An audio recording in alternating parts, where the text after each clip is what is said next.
Baik, di sini saya akan menjelaskan materi mengenai bank perlu memikirkan kolaborasi daripada kompetisi. Jadi, kolaborasi antara bank tradisional dan perusahaan fintech menjadi kunci penting dalam inovasi industri keuangan. Pada masa lalu, bank memainkan peran utama dalam menciptakan inovasi seperti kartu kredit dan ATM. Namun, sejak kemajuan teknologi internet dan perangkat digital seperti ponsel pintar dan komputasi awan, inovasi keuangan telah bergeser ke perusahaan fintech, seringkali dipimpin oleh mantan pegawai bank yang menemukan celah dalam layanan yang ada. Next, selanjutnya materi mengenai kepatuhan global adalah kuncinya. Jadi dengan kita menyukai aplikasi fintech yang hebat seperti PayPal, Apple Pay, dan Stripe yang kian hari bangkit dan juga kita senang dapat menggunakannya. Namun kita semua akan segera membuangnya jika mereka gagal dipercaya, gagal merasa aman, atau gagal mematuhi peraturan keuangan setempat. Kepatuhan terhadap peraturan keuangan yang sah bukanlah suatu pilihan, namun itu wajib karena setiap fintech wajib membangun layanan yang aman dan terpercaya, terlepas dari geografi maupun undang-undangnya. Hampir setiap negara itu memiliki peraturan keuangan tersendiri berdasarkan budaya, sistem keuangan, dan pengalaman yang bermacam-macam.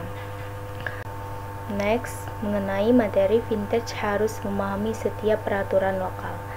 Nah, jika kita ingin melewati pemain lama di industri ini, kita harus memahami aturan mainnya. Meskipun fintech berusaha untuk mengalahkan pemain-pemain besar, mereka tidak dapat mulai menyerang pemain-pemain tersebut kecuali mereka memahami landscape peraturan dan dengan cepat belajar bagaimana menggunakan peraturan dan spesialisasi hukum untuk keuntungan mereka.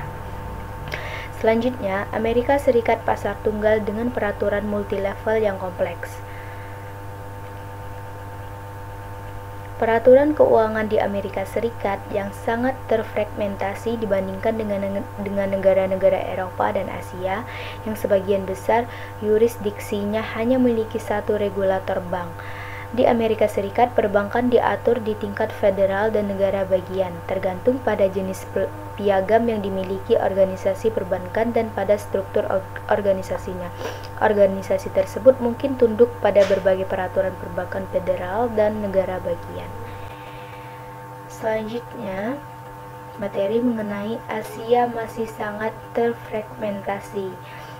Nah, misalnya jika kita pergi ke Asia, kita mungkin ingin fokus hanya pada Tiongkok dan India. Wilayah Asia lainnya sangat terfragmentasi dan fokus utamanya adalah pada apa yang dilakukan oleh dua negara besar di Asia tersebut.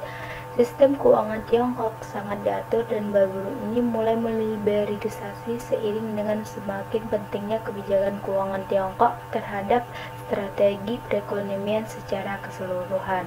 Akibatnya, bank dan penyedia jasa keuangan menjadi lebih penting bagi perekonomian Tiongkok dengan menyediakan semakin banyak pembiayaan kepada perusahaan-perusahaan untuk investasi, mencari simpanan, dan meminjamkan uang kepada pemerintah. Materi selanjutnya yakni pinjaman modal di abad 21. Layanan keuangan itu sangat terkonsentrasi, sama seperti 1% rumah tangga terkaya yang menguasai 20% pendapatan di Amerika Serikat.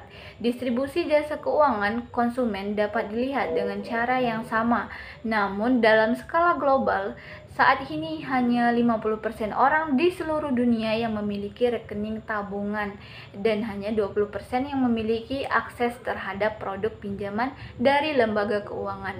Ada sekitar 5 miliar orang yang tidak dilayani oleh bank saat ini. Terlebih lagi pendanaan tidak terdistribusi dengan baik. Yang pertama, data dan teknologi baru adalah kunci membuka kredit secara global. Di Amerika Serikat, kemampuan seseorang untuk mengakses layanan keuangan seperti membuka rekening bank, mendapatkan kartu kredit, atau memperoleh pinjaman sangat bergantung pada data dari biro kredit seperti FICO. Namun, platform pinjaman baru seperti Lending Club telah membuktikan bahwa ada cara lain untuk menilai risiko peminjam selain metode tradisional ini. Yang kedua adalah menurunkan biaya, meningkatkan frekuensi transaksi. Setiap hari, Kebanyakan orang Amerika itu menggunakan kartu kredit mereka untuk membeli bahan makanan, tagihan listrik, atau jalan-jalan malam di kota. Dikenakan biaya pedagang itu harus membayar sekitar 30 sen ditambah 3% dari nilai transaksi. Meskipun mahal, pedagang itu mewajibkannya karena kenyamanan yang ditawarkan kartu kredit kepada pelanggan mereka. Ketiga, perubahan akan datang melewati bank terdekat Anda. Sistem perbankan saat ini itu belum siap untuk melaksanakan tugas yang menantang dalam beradaptasi dengan lanskap digital baru. Bank sebagian besar itu menggunakan infrastruktur teknologi lama yang terpusat dan sangat bergantung pada cabang yang mahal serta proses manual. Selain itu, mengingat peran mereka dalam krisis keuangan yang terjadi baru-baru ini, mereka akan terus menghadapi kendala permodalan dan peraturan yang semakin meningkat. Selanjutnya, materi inovasi besar di vintage yang meliputi identitas. Identitas manusia dan konsep uang mengalami perubahan besar seiring perkembangan teknologi. Dahulu, identitas itu diatur oleh keluarga, klan, dan reputasi, lalu beralih menjadi tanggung jawab negara melalui penggunaan kartu identitas fisik. Namun, saat dunia semakin berkembang, tentunya dalam hal digital, sistem identifikasi yang ada tidak cukup untuk menghadapi perubahan ini. Identitas kini menjadi bagian penting dari infrastruktur global, tetapi belum ada inovasi transformatif dalam dunia digital. Yang pertama, kalau tidak rusak, jangan diperbaiki. Apakah benar? Nah, pada tahun 2014, serangan terhadap data pembayaran mencapai puncaknya dengan peretasan Home Depot yang mempengaruhi 56 juta kartu pembayaran, menjadi salah satu pelanggaran keamanan terbesar dalam sejarah retail. Untuk selanjutnya akan dilanjutkan oleh rekan saya. Terima kasih.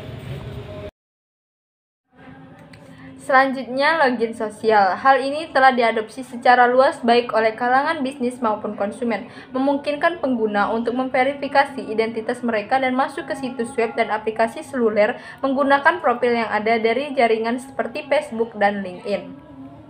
Yang kedua, Digit Twitter. Pada akhir tahun 2014, perusahaan jejaring sosial Twitter memperkenalkan Digit, sebuah alat yang memungkinkan pengguna mendaftar ke aplikasi seluler dan mengautentikasi identitas mereka tanpa perlu membuat kredensial login baru. Daripada membuat nama pengguna dan kata sandi baru, konsumen dapat masuk menggunakan nomor ponsel mereka. Yang ketiga, ID untuk Apple. Diperkenalkan untuk Apple 5S. Ini merupakan kombinasi sidik jari biometrik, lokasi GPS, dan tokenisasi. NatWest dan RBS di Inggris saat ini menggunakannya sebagai pengganti kata sandi untuk login akun, dan ini merupakan titik fokus keamanan untuk Apple Pay, menjadikannya lebih dari sekedar kartu debit atau kredit dalam hal keamanan, salah satu yang harus diperhatikan dalam beberapa tahun ke depan. Raksasa teknologi menjadi bank non-bank. Beberapa perusahaan teknologi seperti Facebook dan Alibaba telah mulai menawarkan layanan keuangan seperti pembayaran dan pinjaman yang semakin menarik bagi konsumen. Facebook sebagai platform media terbesar memiliki akses unik ke data pengguna, memungkinkan mereka menilai resiko dan menawarkan layanan keuangan dengan cara yang tidak bisa dilakukan oleh lembaga tradisional. Desain bukan lagi pilihan, pengalaman pengguna UX di fintech. Desain sebelumnya merupakan sebuah renungan di sektor jasa keuangan. Semua hal ini telah berubah sepenuhnya karena layanan keuangan bersaing dengan merek konsumen paling terkenal untuk mendapatkan pelanggan. Desain yang baik secara strategis penting dan juga memberikan pedoman untuk pengalaman pengguna UX yang baik di fintech. Yang pertama, UX design sama dengan big bucks. Perubahan desain tombol yang meningkatkan pendapatan tahunan pengecer online sebesar 300 juta dolar. Yang pertama, Expedia meningkatkan keuntungan sebesar 12 juta dolar dengan mengubah desain proses pendaftaran mereka. Yang kedua, Laporan terbaru dari perusahaan modal Ventura Kleiner Perkin di San Francisco menunjukkan peran penting desain dalam keberhasilan startup dan teknologi baru.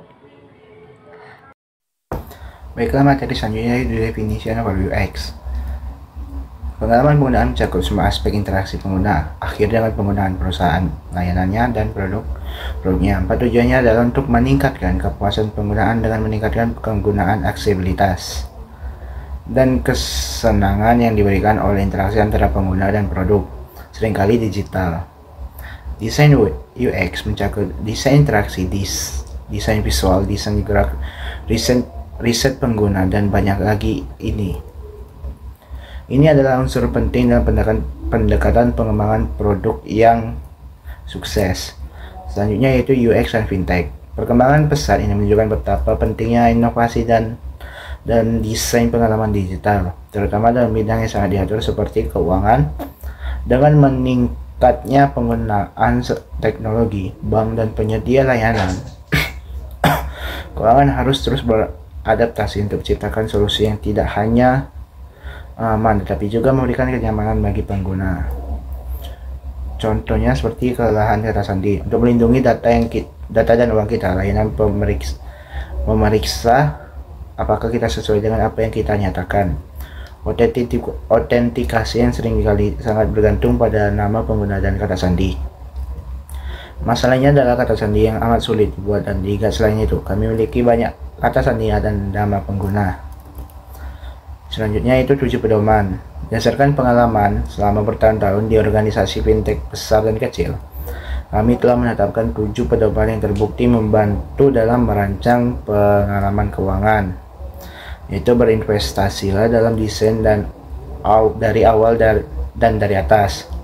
Yang kedua yaitu pahami semua langkah dan pengalaman end-to-end. Yang ketiga, menikah dengan desain dan teknik. Yang keempat, gunakan desain untuk mempercepat pengambilan keputusan. Yang kelima, menghemat waktu pengembangan yang mahal.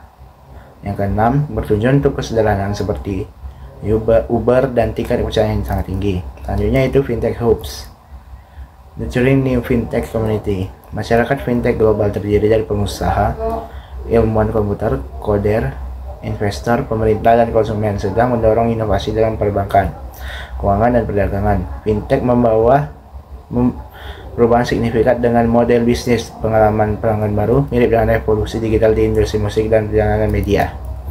Selanjutnya yaitu Love Friends Fintech Connection. Fintech telah menarik perhatian media secara signifikan, terutama dengan perusahaan dari Amerika Serikat dan Inggris yang mendominasi melalui pendanaan besar dan IPO. Meskipun ada pengusaha Prancis sukses seperti Renaud Laplace dan Philippe Gelis yang mencapai keberhasilan di luar negeri, Prancis belum memiliki unicorn fintech terkemuka. Baiklah, di sini saya akan menunjukkan presentasi dari kelompok kami yang membahas mengenai perkembangan ekosistem fintech di beberapa negara utama.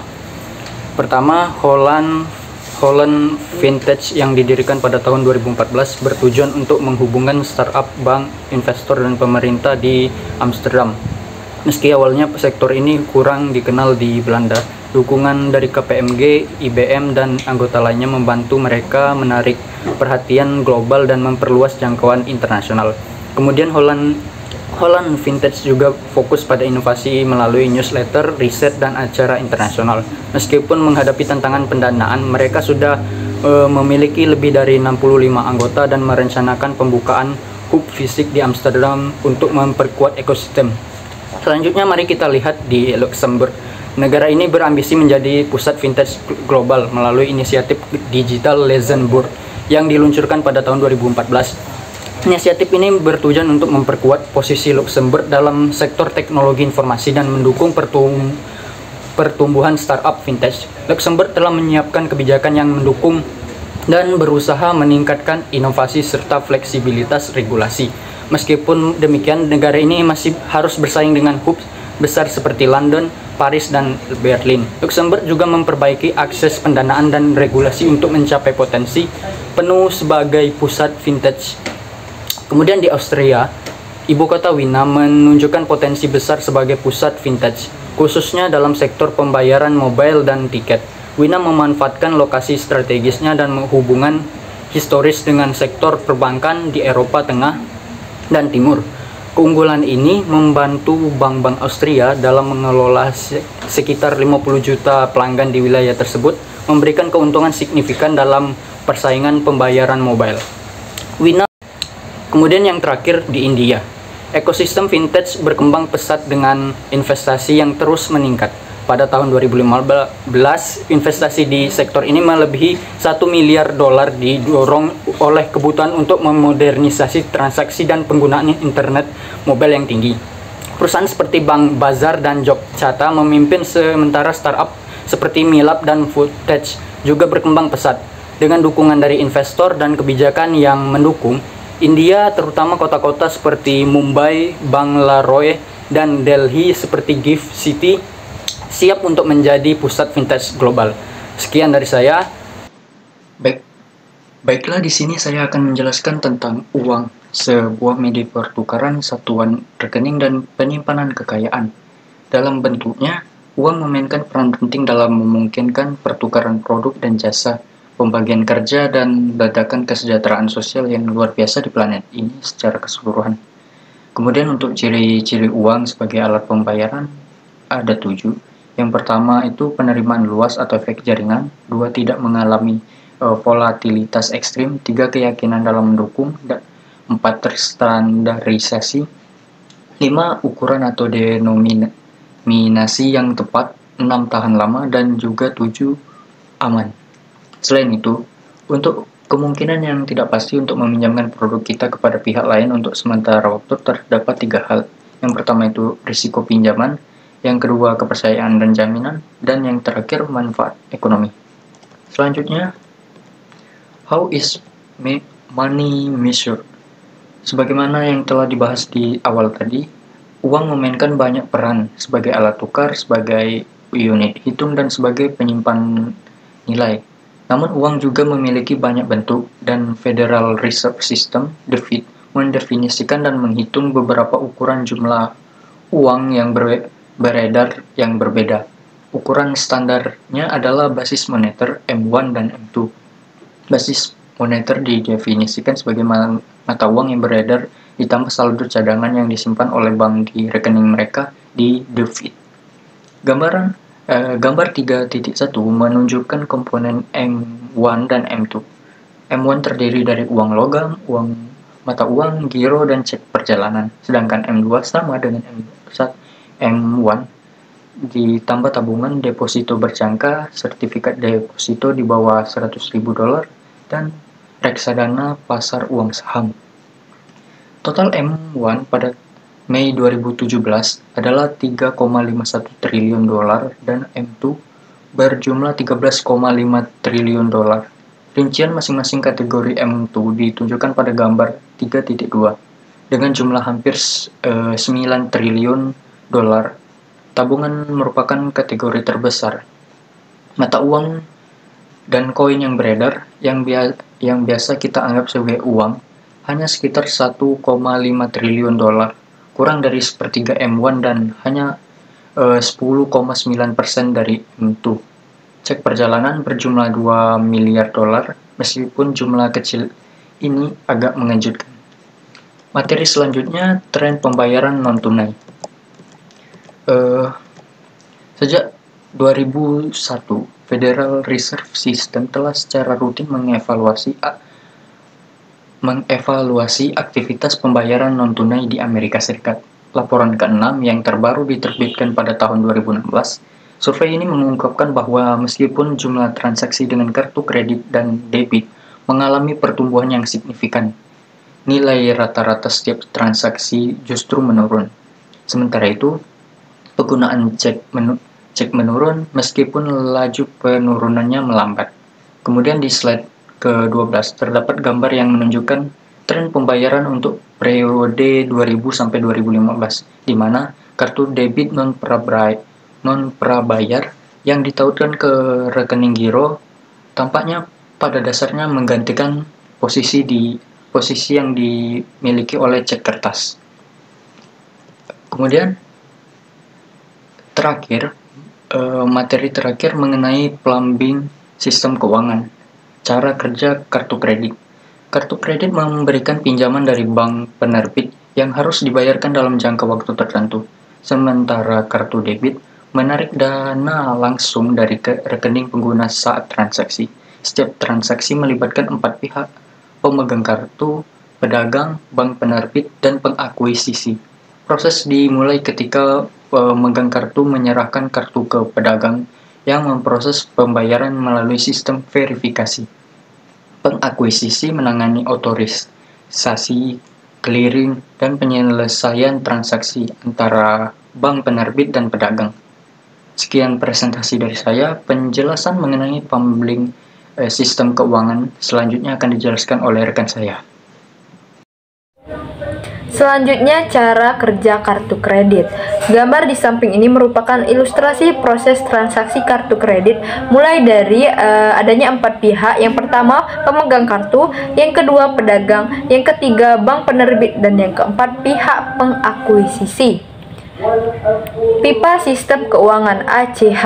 ACH jaringan elektronik yang didirikan pada 1974 memproses transaksi keuangan antar lembaga penyimpanan. Pada 2016, ACH menangani 25 miliar transaksi senilai 43 dolar triliun, termasuk transfer kredit dan debit, dengan sebagian besar diselesaikan pada hari kerja berikutnya. Cara kerja jaringan ACH dan sistem pembayaran ACH. Ada beberapa langkah, meliputi: yang pertama, memahami peluang someday ACH; yang kedua, menentukan cara dan waktu posting transaksi; yang ketiga, meninjau sistem dan perjanjian; yang keempat, mempertimbangkan dampak operasional; dan yang terakhir, meminta dukungan. Aplikasi fintech. Ada beberapa aplikasi fintech. Yang pertama, mata uang digital atau kripto; yang kedua, ICO; yang ketiga, blockchain dan teknologi buku besar terdistribusi yang mendukung mata uang ini dan penerapannya yang lebih luas; dan yang terakhir, aplikasi fintech dalam pembayaran. Mata uang digital atau kripto. Ada lebih dari 2.500 mata uang digital atau mata uang kripto yang berbeda, dan masih banyak lagi yang sedang dikembangkan. Yang paling populer adalah Bitcoin dan Ether, tetapi Ripple, Zcash, dan Litecoin dan lainnya memiliki pendukungnya sendiri. Bagaimana Bitcoin bekerja? Seorang pengguna Bitcoin mendapatkan dompet Bitcoin dan membeli Bitcoin secara online. Pengguna kemudian dapat melakukan pembayaran dari dompetnya ke dompet seseorang yang menerima Bitcoin. Transaksi dikonfirmasi dalam buku besar bersama atau blockchain. Tapi, mengapa menggunakan Bitcoin? Uang tunai berfungsi dengan baik untuk sebagian besar transaksi kecil. Cek, kartu debit, dan kredit diterima secara luas. Mengapa kita menginginkan mata uang digital? Ada beberapa alasan. Yang pertama, cepat; yang kedua, murah; selanjutnya, pemerintah pusat tidak bisa menghilangkannya; tidak ada tagihan balik; orang tidak dapat mencuri informasi kita dari pedagang; bukan inflasi, bisa anonim, dan kita memilikinya. Mata uang kripto memang memenuhi banyak manfaat yang tercantum. Teknologinya cepat, murah, dan kurangnya kendali pemerintah sangat menarik di negara-negara yang menerapkan kebijakan inflasi atau pembatasan mata uang.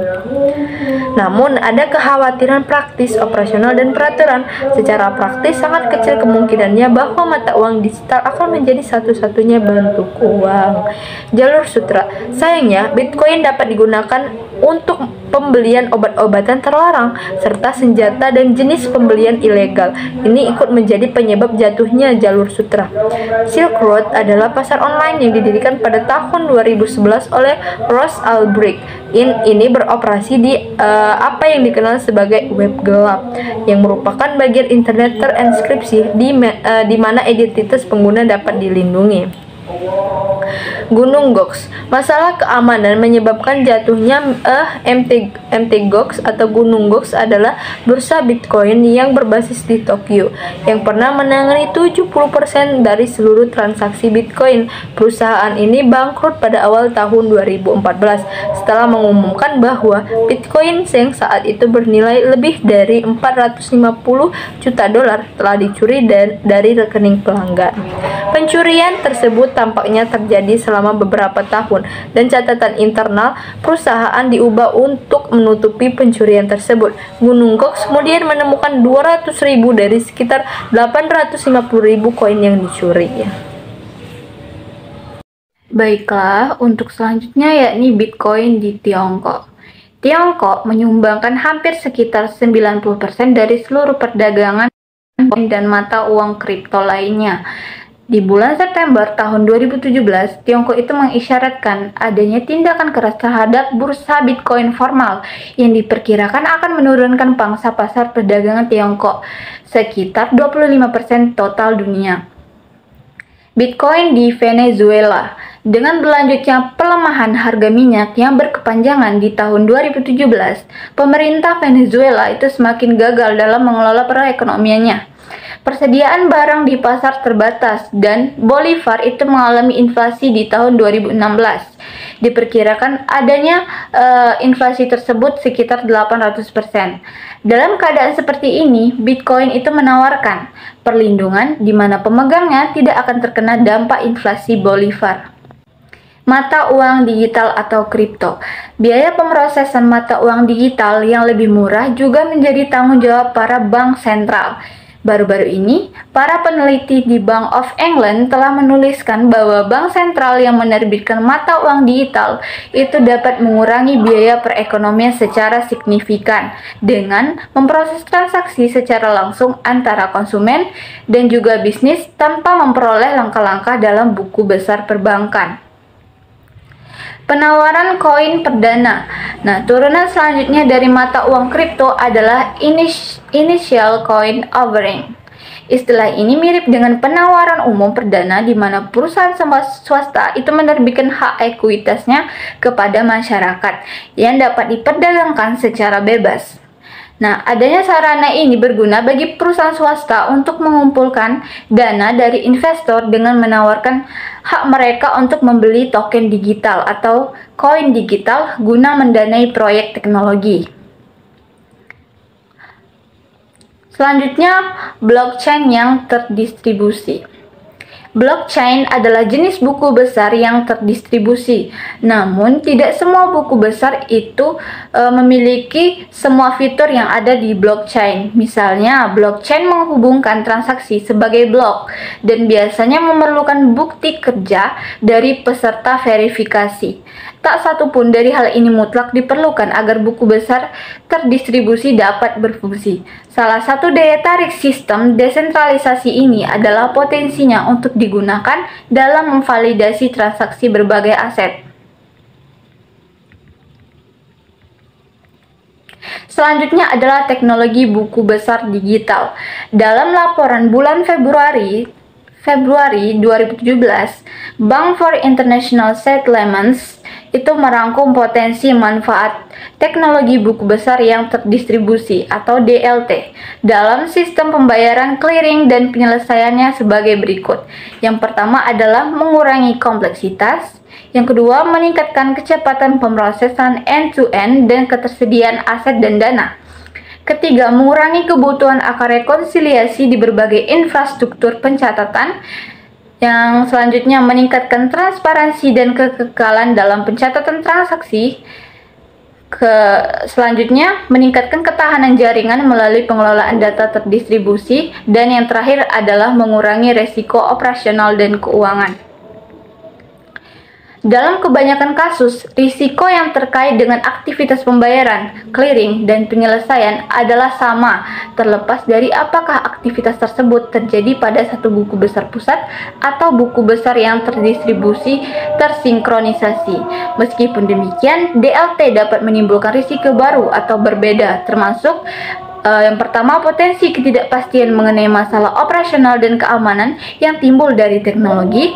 Yang kedua, kurangnya interoperabilitas dan proses dan infrastruktur yang ada. Ketiga, ambiguitas terkait finalitas penyelesaian. Keempat, pertanyaan mengenai kekuatan dasar hukum penerapan DLT. Yang kelima, tidak adanya kerangka tata kelola yang efektif dan kuat. Terakhir, masalah yang terkait dengan integritas data, kekekalan, dan juga privasi. Terdapat perbedaan pendapat mengenai kemungkinan keberhasilan mata uang kripto. Namun hal tersebut hanyalah salah satu penerapan metodologi blockchain, dan terdapat keyakinan luas bahwa penerapan pada aset keuangan lainnya itu memberikan harapan besar untuk peningkatan efisiensi. Masuk ke blockchain, meskipun para pendukungnya melakukan pekerjaan yang sangat baik dalam mewakili efisiensi blockchain, masih ada beberapa tantangan dalam penerapannya secara institusional yang luas. Bank saat ini itu memiliki sistem yang berfungsi. Nah, alasan bisnis untuk perubahan besar dalam prosedur mungkin sulit dilakukan. Agar bank dapat menanggung biaya pengembangan sistem baru, mereka perlu melihat manfaatnya secara langsung. Hal ini mungkin menjadi tantangan berkelanjutan bagi penyedia blockchain. R3 dibentuk pada tahun 2014. R3 mengorganisir konsorsium yang terdiri dari 75 lembaga keuangan besar untuk mengembangkan teknologi blockchain serta mentransformasikan perdagangan, pelaporan, dan hal-hal terkait lainnya. Perwalian penyimpanan dan perusahaan clearing, Depository Trust and Clearing Corporation itu bertindak sebagai pusat penyimpanan dan clearing untuk banyak perdagangan derivatif keuangan yang ditransaksikan oleh bank dealer terbesar.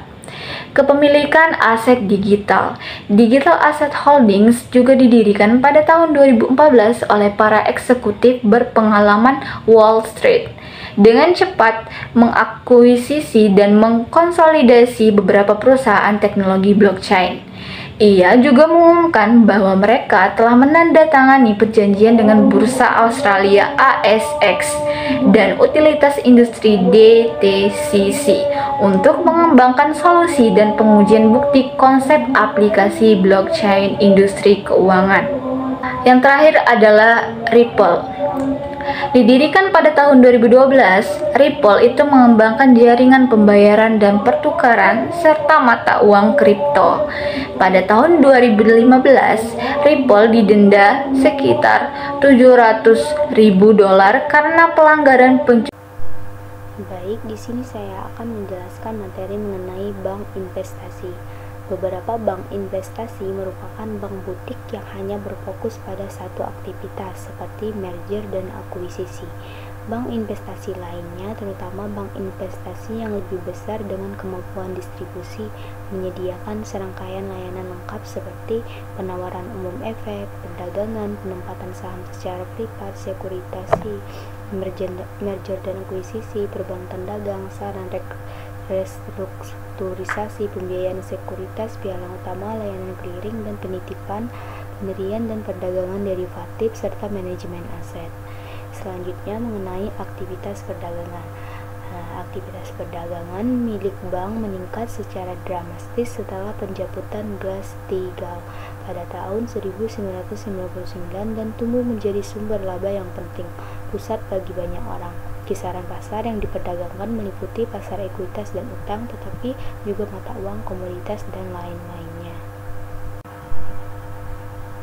Nah, di antara persyaratan lainnya, tindakan penegakan SEC mengharuskan bank untuk melaksanakan reformasi struktural berikut.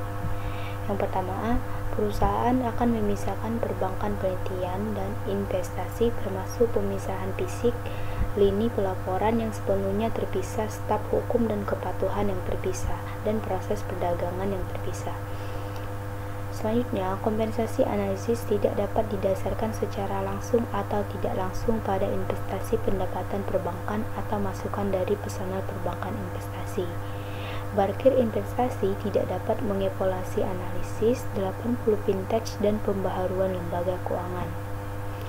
Terus, kompensasi analisis akan didasarkan pada sebagian besar kualitas dan keakuratan penelitian analisis. serta bankir investasi tidak akan memiliki peran dalam menentukan perusahaan mana yang dicakup oleh para analisis. Dan analisis riset dilarang berpartisipasi dalam upaya untuk meminta bantuan bisnis perbankan investasi termasuk promosi dan roadshow.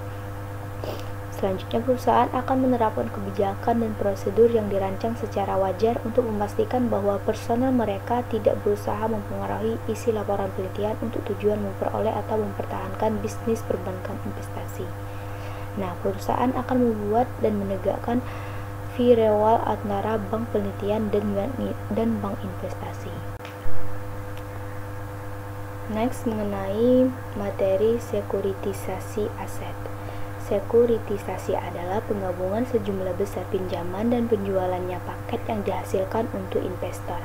Nah, bentuk sekuritisasi yang paling populer adalah hipotek, tetapi aset lain seperti pinjaman mobil, pinjaman mahasiswa, dan piutang kartu kredit juga disekuritisasi.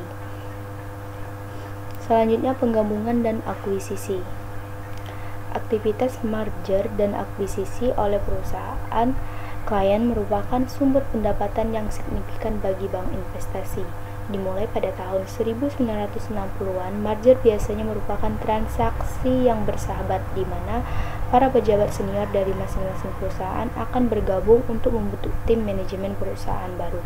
Kemudian, apa yang disebut dengan perampok korporat mempopulerkan pengambil alihan yang tidak bersahabat terhadap perusahaan target yang awalnya tidak mau. Baik, langsung saja ke materi selanjutnya mengenai perantara utama. Prime brokers mengacu pada kumpulan layanan yang akan diberikan bank kepada klien hedge fund. Ini dapat mencakup layanan eksekusi, pinjaman sekuritas, manajemen risiko, dan pembiayaan. Banyak bank akan menyediakan layanan pelaporan dan dukungan teknologi. Nah, mereka bahkan mungkin memiliki departemen yang akan membantu mencocokkan calon investor dengan klien dana lindung nilai. Dan lindung nilai merupakan sumber pendapatan yang signifikan bagi bank, dan mereka berusaha memberikan dukungan apapun yang dibutuhkan. Perusahaan mungkin perlu mengoperasikan dan mengembangkan bisnis mereka. Selanjutnya, mengenai serikat kredit. Serikat kredit memberikan pinjaman konsumen kepada komunitas pengguna. Serikat kredit ini dimiliki oleh anggota, nirlaba, dan beroperasi untuk memberikan layanan keuangan ini kepada anggotanya. Baik, kita lanjut lagi mengenai materi bank sentral.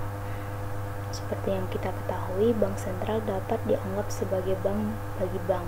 Di Amerika Serikat, bank sentral adalah Federal Reserve System atau FED. Meskipun diusulkan oleh Alexander Hamilton, FED seperti yang kita kenal sekarang diciptakan pada tahun 1913 sebagai respon terhadap kepanikan bank tahun 1909. Sebagai perbandingan, bank sentral Swedia dan Inggris berdiri sejak tahun 1600-an.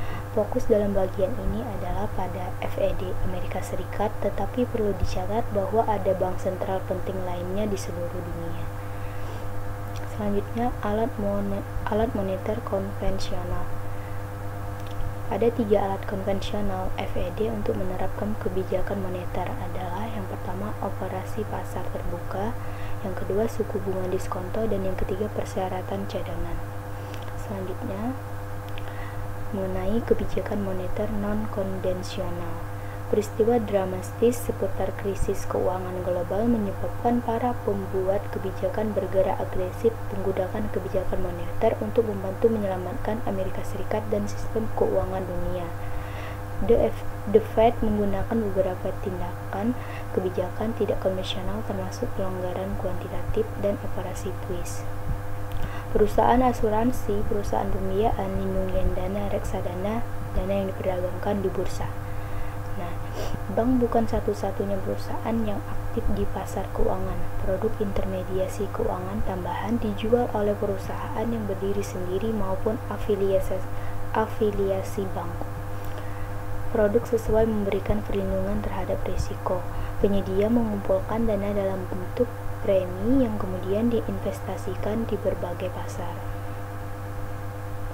Selanjutnya, shadow banking. shadow banking, perantara keuangan lainnya. Aktivitas ini disebut shadow banking dan diperkirakan sekitar 34 triliun US dollar kredit disediakan melalui saluran ini. Banyak layanan fintech termasuk dalam kategori umum ini.